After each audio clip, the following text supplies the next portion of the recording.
Assalamualaikum. Alhamdulillah Ramadan dah tiba, and pada bulan Ramadan ni good news untuk drivers dan riders kat luar sana.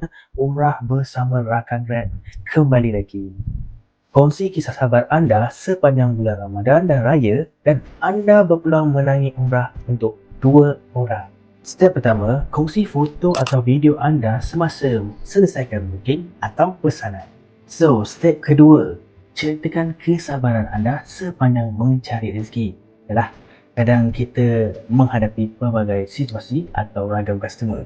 So, ceritakan macam mana korang handle situasi tersebut dengan sabar. So, pastikan cerita anda maksimum 200 patah perkataan. Step ketiga, post di Facebook group atau TikTok atau YouTube dengan hashtag umrah bersama rakan Grab, hashtag sabar dalam setiap pesanan.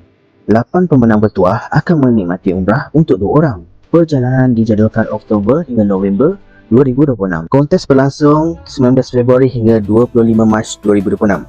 Jangan lepaskan peluang ini. So guys, kongsi cerita sabar korang sekarang dan menangi umrah untuk 2 orang.